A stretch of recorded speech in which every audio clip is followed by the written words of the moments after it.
Hello model citizens! Welcome back to 494 Garage. I'm DS the Plastic Mechanic, and in today's episode part 2 we're going to paint this Mini.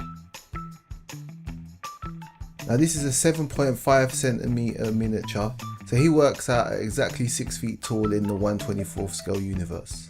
Now you may not want to paint this exact figure, you may not even be able to find this exact figure, but at the end of this tutorial you will know how to paint leather, denim and the often misunderstood black skin. This build should take about 2 hours, and really that comes down to the drying time in between the different colours. But we're not going to waste any more time. We're going to sing our favourite song and then we're going to get on with painting this Mini. Let's go! We got Ferraris, we got Porsches, we got Lambos, and of course if you want fours, and we got racers, vans and cars.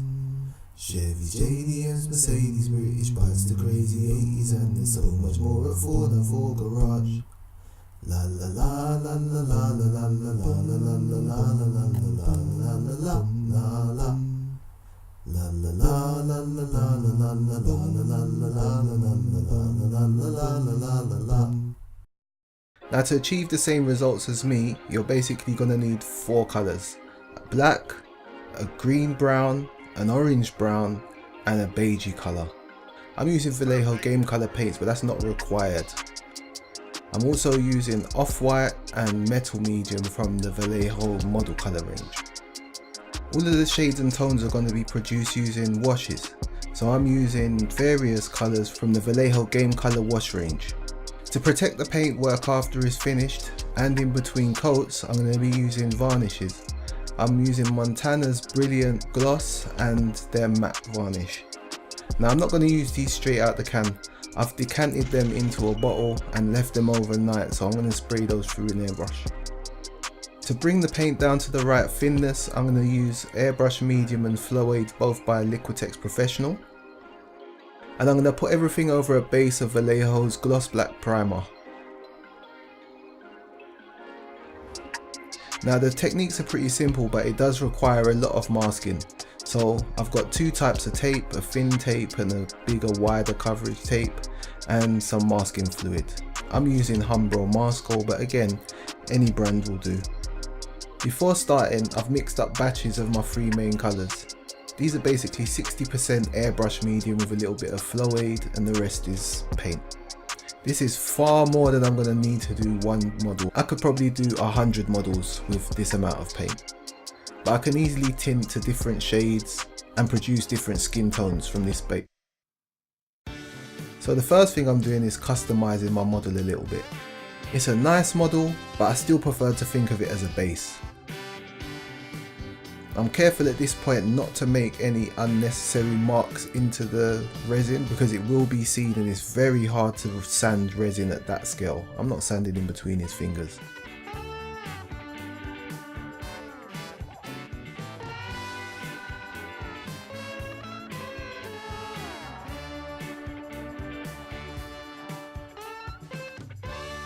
Can you tell what it is yet?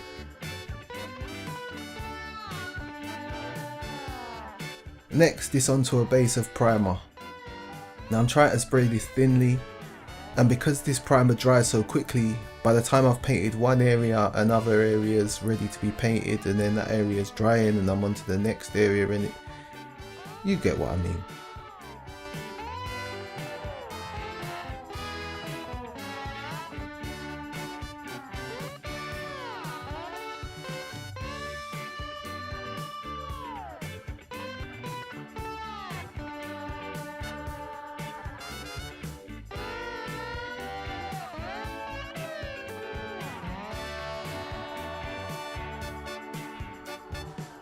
Once I've finished with the primer and I've got a solid even coat, I start to mist down from directly above the model with some of the bone white. This will create the shadows all over my model. I really don't have time for painting shadows onto models individually, like individual shadows. Bro.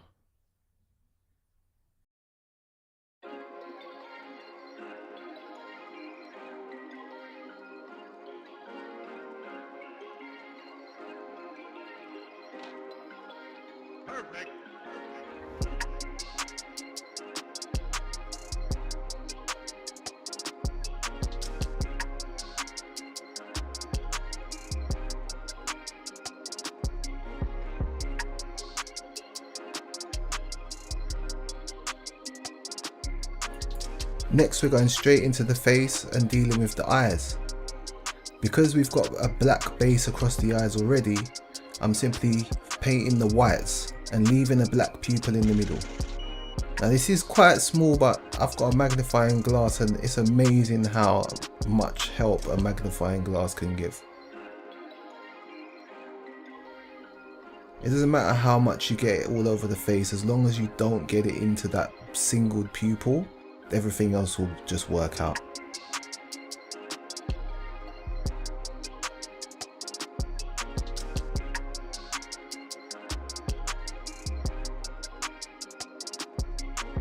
Next we're going to take our orangey brown, I'm using the leather brown from Vallejo, and we're going to use this to shape the eye from underneath.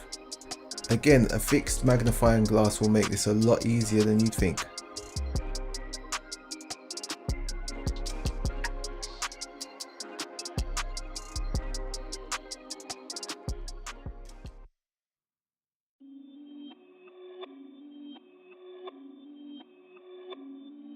If there's somewhere I can't get to and it's easier to turn the model over, then I'll just turn the model over. We don't need to look eye to eye. So now this orangey brown is going to be our main or mid tone, and the greeny brown, that's going to be our darker tone. So we're going to use this to shape the top of the eye.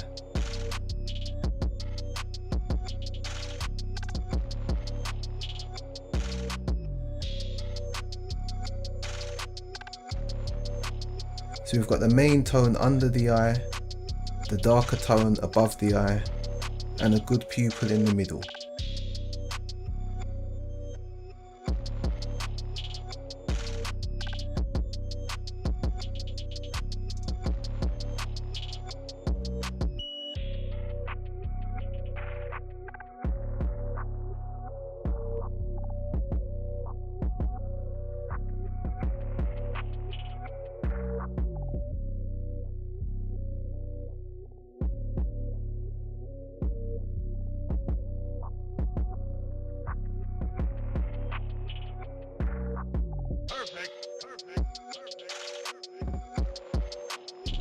I'm going to continue using this greeny brown tone and cover all of the shadow areas as highlighted by the base coat. If you do a good job of misting the beige on top of the black, it should be very easy to pick out where the shadows are going to be and just paint directly over them.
Next we're going to go back in with our orangey brown and we're going to fill in everything else.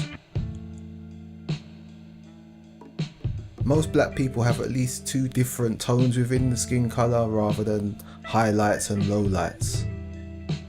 Also, highlights can tend to look like a reflection, and skin isn't really that reflective, so be a bit careful when using highlights on black skin.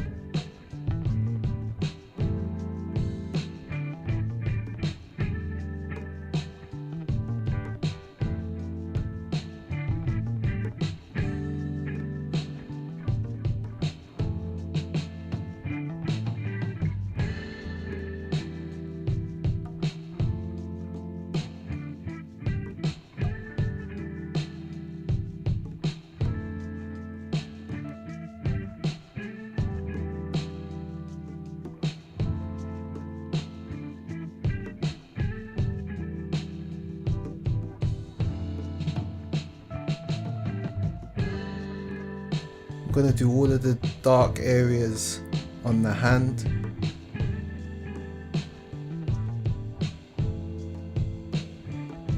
And then again with the orangey brown colour doing all of the lighter areas. The goal here is to get as good a coverage as you can within one coat, especially in the orangey brown. 2 coats might be alright in the darker areas on the greeny brown.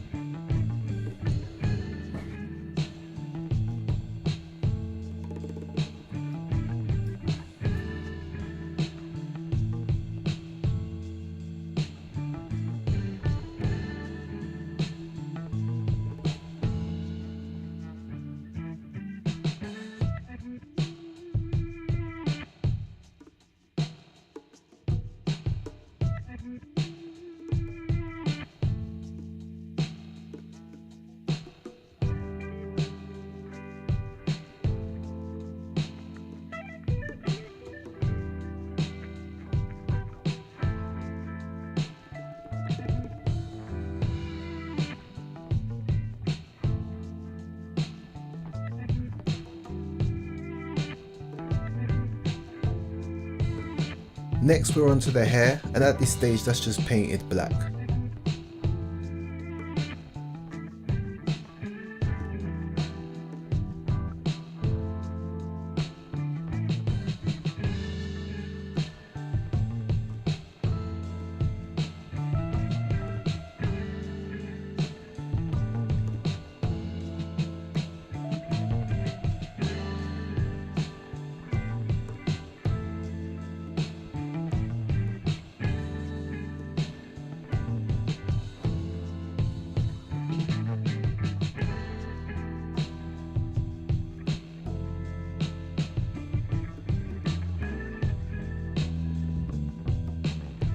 With the base coat down, we're going to protect some areas with some masking fluid.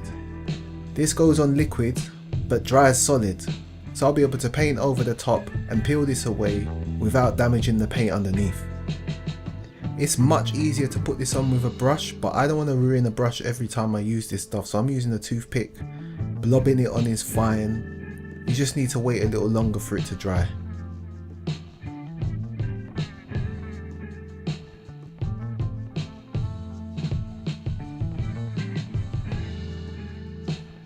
While that dries, I'm going to go back in with some bone white and paint the palms of his hands. For those that haven't noticed, black people don't have black palms.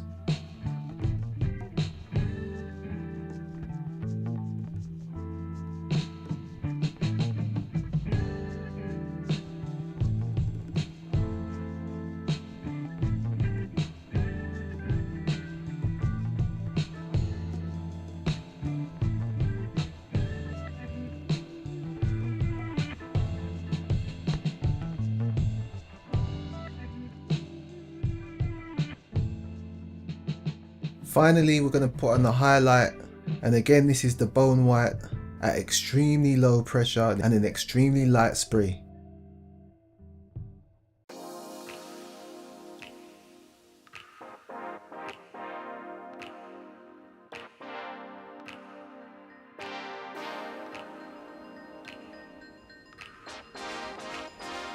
I put some at the top of the ears and a little at the top of the knuckles, and that's enough.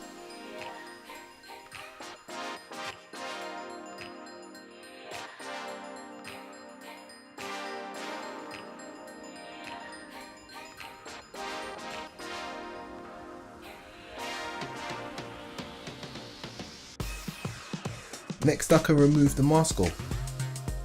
I'm being careful not to scratch the paint that I've already laid down, but this is not difficult.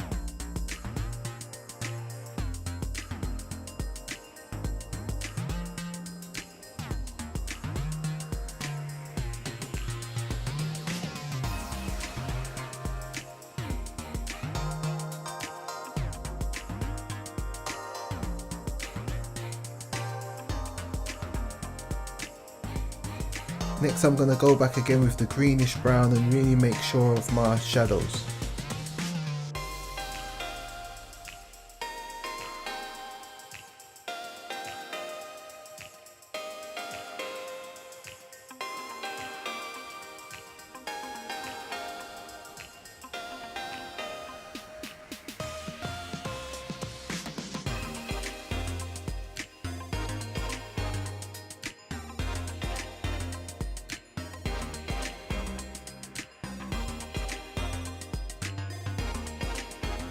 And finally, for part 1 of the face, I'm going to protect everything with a matte varnish.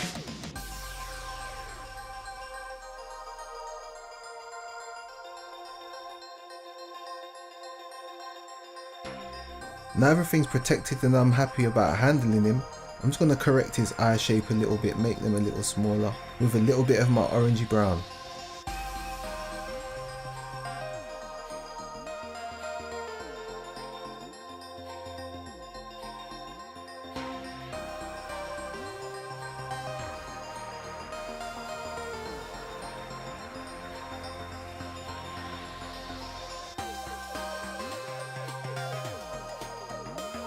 Now we're starting with all of the washes, and into the shadow area we're going to go with the umber wash. This is again a greenish brown.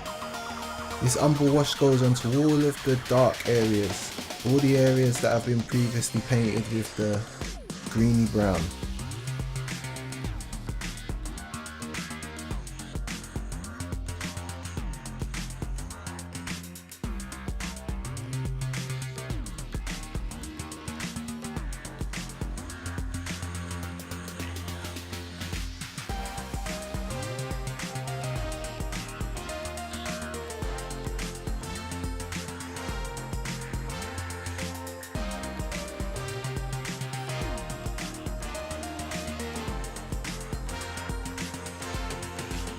Moving on to the hair, I'm going to use some of that metal medium over the top of the black base coat. It would be lovely to dry brush, but the acrylics just dry too fast, so I'm going to paint this as sparingly as I can, and then I'll use a wash over the top once it's finished.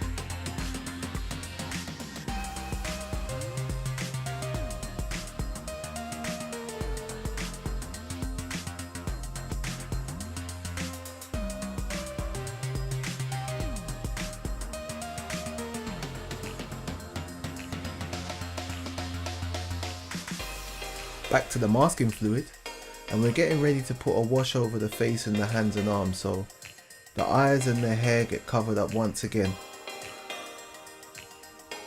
Really, I'm protecting the whites of his eyes and also protecting the silver in his hair. I don't want these to get a nasty orange tint, so masking fluid is definitely the way forward.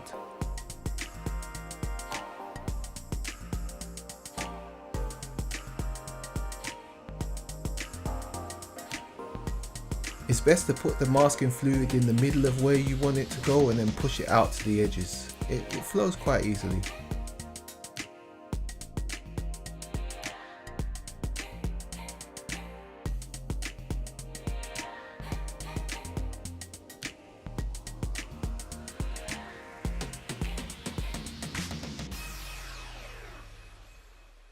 Now I'm airbrushing my orangey brown wash, or sepia shade in my case, all over all of the previously painted parts. This will bring all of the tones together, and it'll also give it a nice orangey glow that will make him look a bit more alive in the greeny brown areas. This wash will bring all the previous coats and shades and shadows together into one homogeneous flesh tone.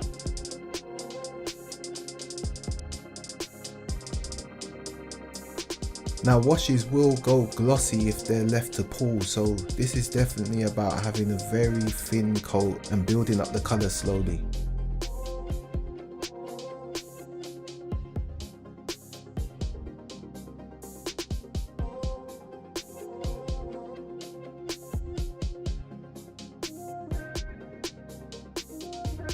And now I've got a really interesting skin tone.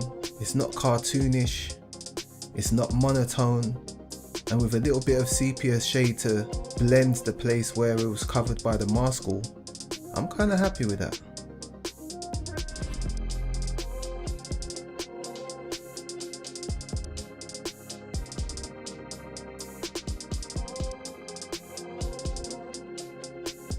Because the first part was applied by airbrush and this part by a normal brush, I'm trying to be really sure that the paint is as thin as possible as I'm blending the gap between the eyes and the cheeks.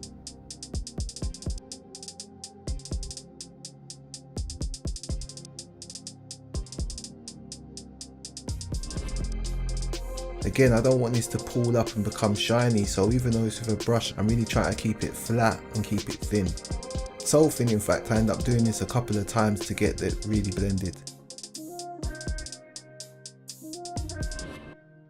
If there's too much wash on there, just dry off the brush and it will wick back onto the brush from the surface. It's not a problem at all.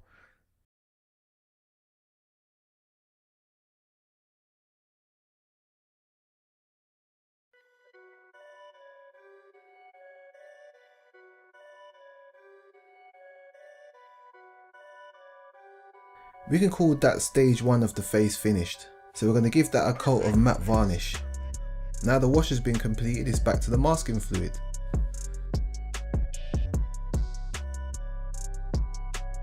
Now I'm sure masking fluid is supposed to be put on with a brush. It is a lot easier with a brush, but then you lose a brush. So I'm using cocktail sticks, and the best technique is if you pull the masking fluid in the center of the area you're covering and then push it out towards the edges.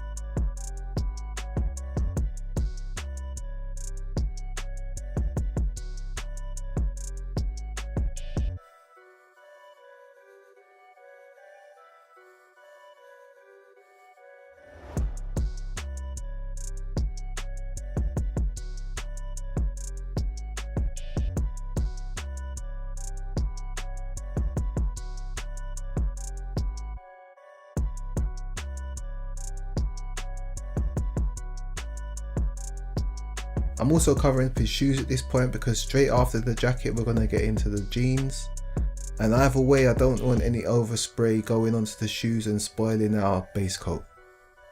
Now I really need to keep clean lines in between this clothing and the skin and in between the different items of clothing, so I'm using a thin tape to get right up to the edge, and then just some regular masking tape to cover up the main parts of the figure.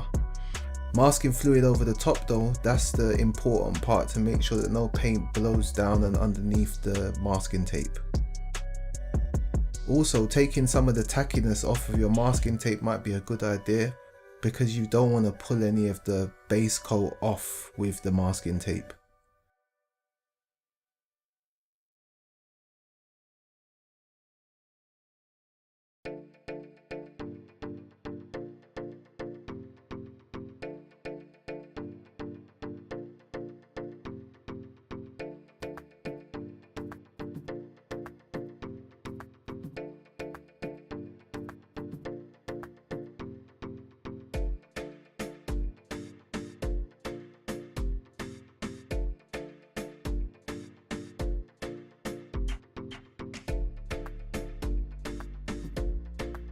Alright, we're just simply going to spray sepia shades in the same way that we did over the face, all over the cuffs and the collar of the jacket. Going for a two-tone leather jacket, so slowly and evenly, and soon enough we've got collars and cuffs.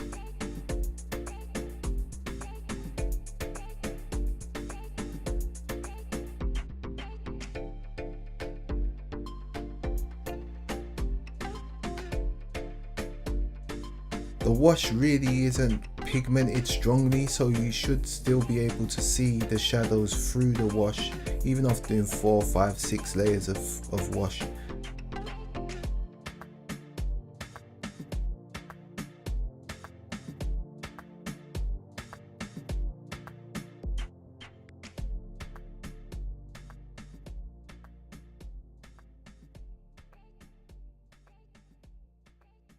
With the cuffs done, we're going to mask those off as well and just fill the gaps into the rest of the masking fluid.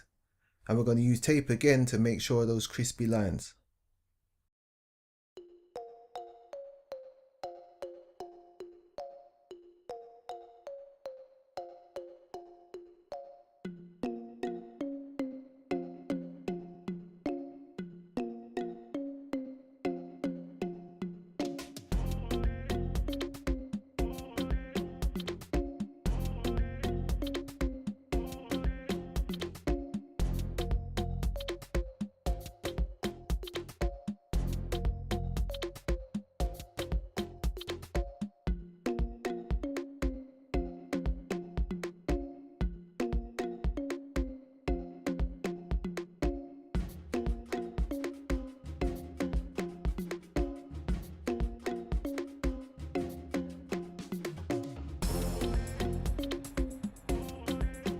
If you get dragged away in the middle of doing this, don't worry about the masking fluid, or at least this masking fluid. It will be fine on there for a few hours or a day or so.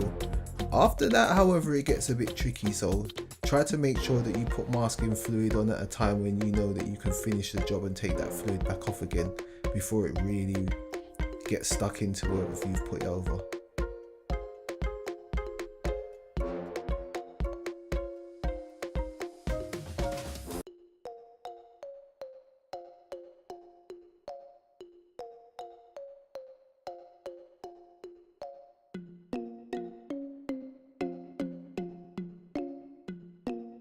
Once the masking fluid's dry, we're going to go in with our green brown wash and we're going to hit the rest of the jacket. Same as before, we're building up some thin layers and we're going to preserve all of the shadows that are in the base coat.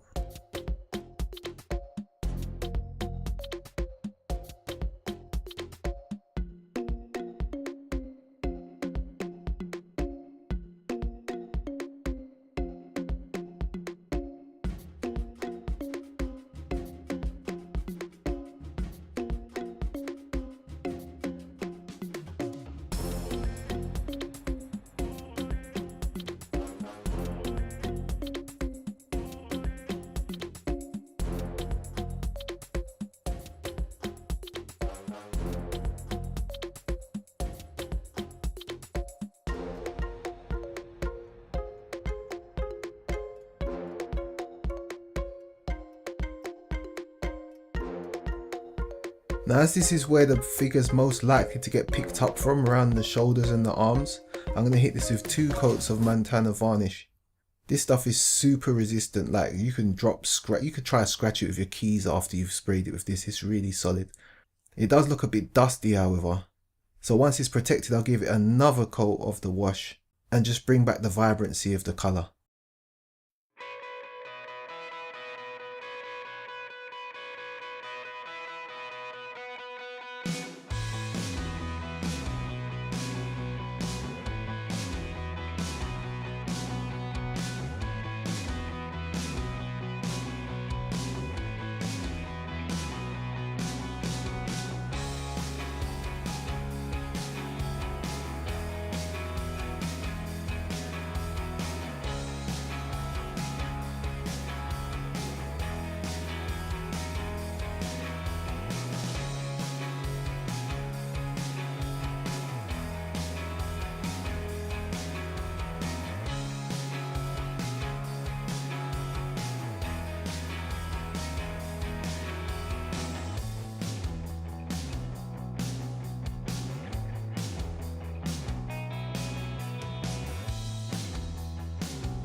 Now with that done, it's time to pull back all of the masking fluid and the tape off of the jeans so we can get ready to paint those.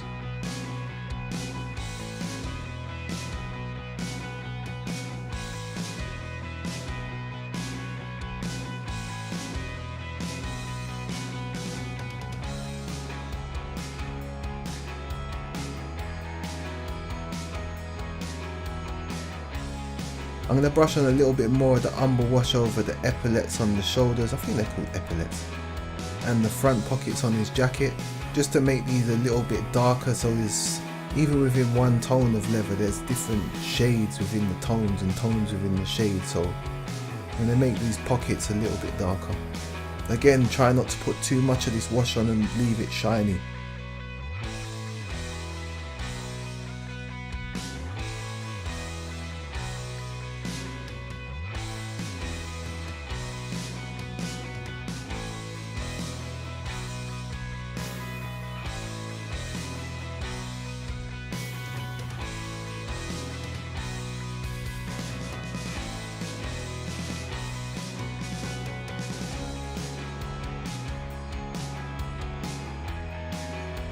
As the wash is really dry, that's when you get to see the shadows come through from the base layer.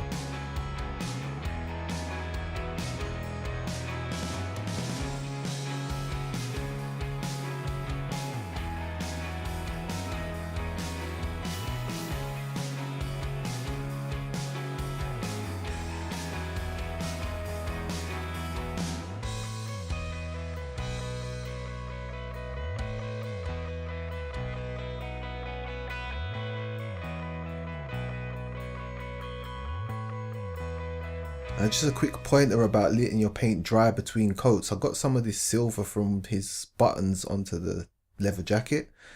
And yeah, that could have been horrible, but I just brushed it off, painted over it with a little bit more of my umber wash, and that was that. It was gone. If I'd have made that mistake over wet paint, however, that would have been a car wreck of an accident in the front of his jacket. So sometimes it's best to let things dry a little bit in between shades.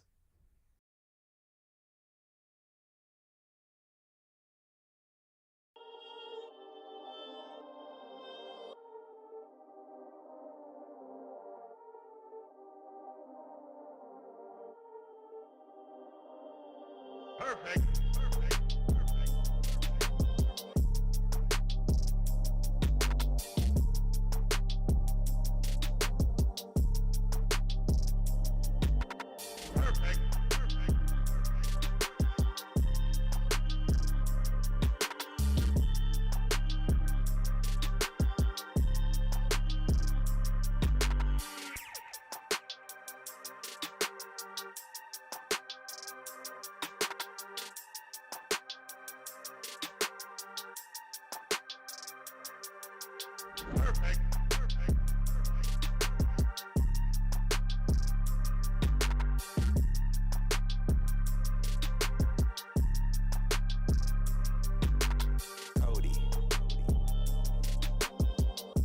Next, I'm going to paint the collar of his shirt back in again with the bone white, and trying to make sure that I don't touch any of the parts of his collar, his neck or his face.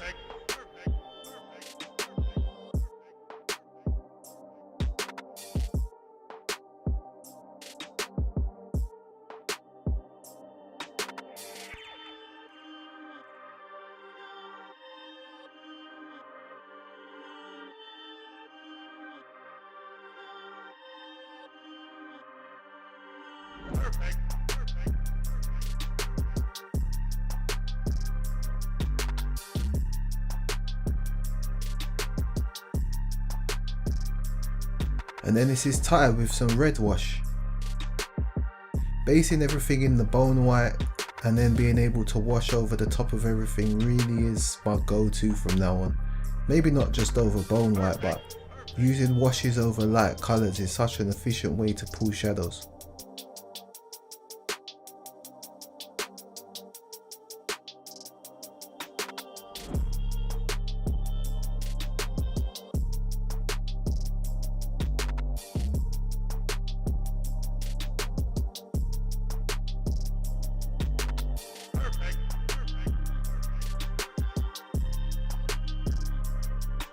Next we're on to his jeans, and this is the first mistake that I made. This pale grey was really too light to affect the bone white. All it did was affect the darks, and I really should have just gone straight in with the black wash, but you live and you learn sometimes, so hey. The fortunate thing however is denim really doesn't hold shadows very much. It has a very mixed appearances of light blues, dark blues, off-whites, whites. So on this occasion, I guess I got lucky.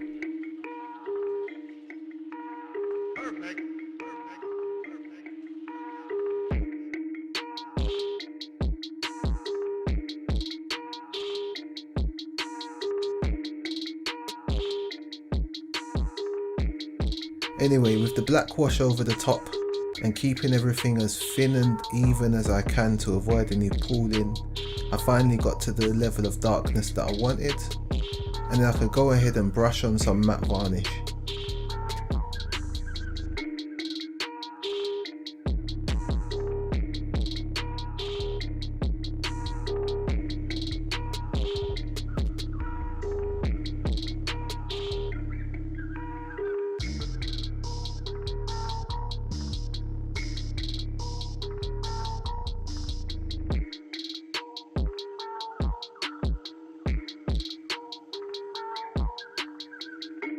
Now this matte varnish was actually stripping the previous layers of paint, which I somewhat expected, but those brush streaks added a lot of the denim like texture, which is why I didn't just airbrush this like the jacket.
And finally, to really bring home the denimness of the denim, a blue wash.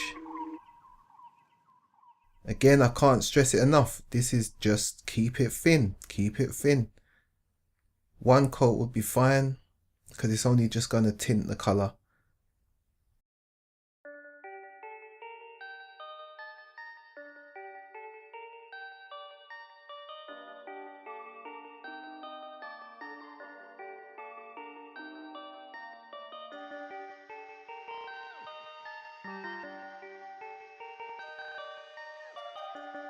I thought this blue was a little bit too dark, so I went in again with the grey wash, and this pulled everything to perfection. It just lightened up the blue, added that bit more variety in the different shades of blues and greys in the denim.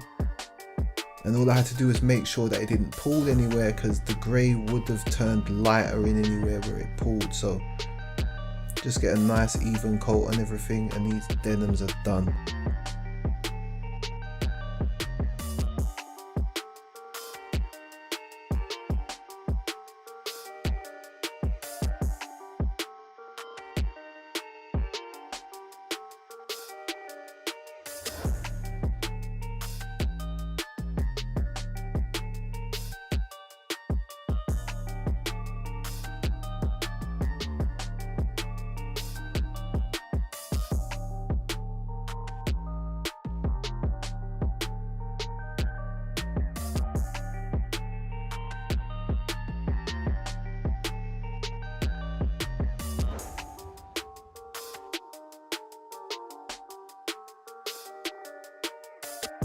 Make sure and keep brushing in the direction of the denim to preserve the direction of the grain on his jeans. You can go back and forth through the grey wash and the blue wash to get to the shade of denim that you're after.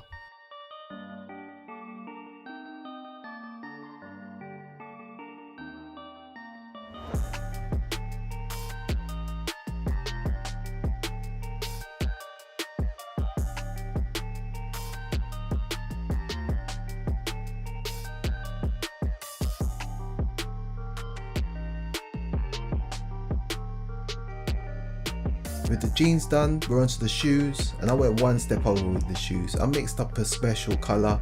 I used the base colour of our greeny brown, added some polished gold and a little bit of red, and came up with something that was kind of nice. I wanted to have lots of different tones for the leathers as well as the brown skin, so this was a nice browny red brogue colour, and it went on super smooth, especially with the shadows from the base coat still showing through.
I wanted a nice two-tone brogue, so brown at the front, black on the back, kind of classic, with a nice tan leather sole.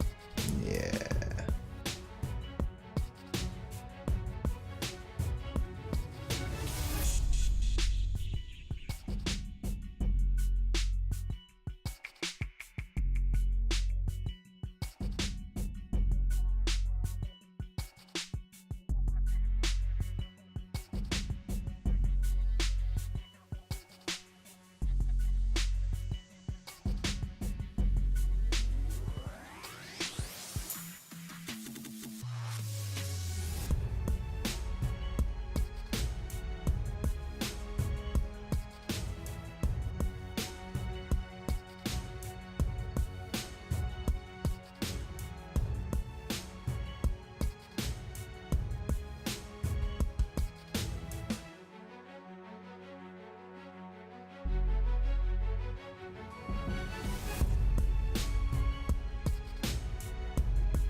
With the shoes painted, I went over the brown areas with a red wash, again just tinting that shade more to the red and away from the colours of the jacket and the skin tone. This actually could pull, so it was even more red in the recesses.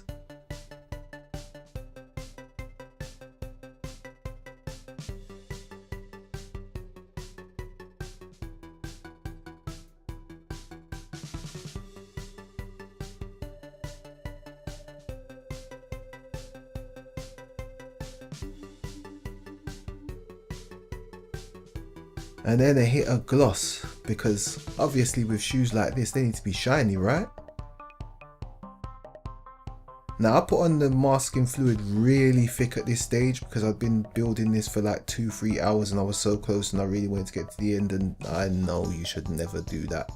However, it peeled off a little bit of my blue wash, so I had to go back in and repair that by adding a bit more blue wash. It's nothing, it looks really good. No need to panic. No need to panic.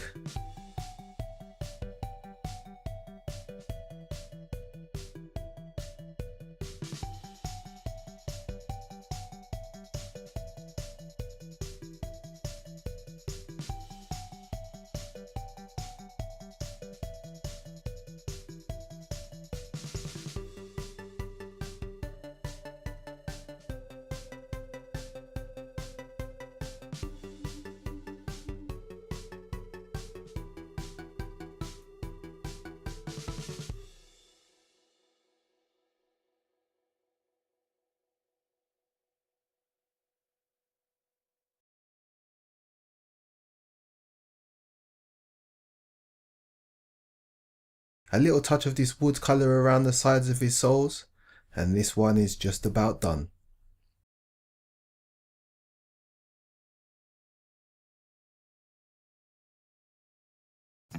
So as you can see, I added a couple of little bits and pieces, but pretty much everything you saw in the video is what resulted in this here.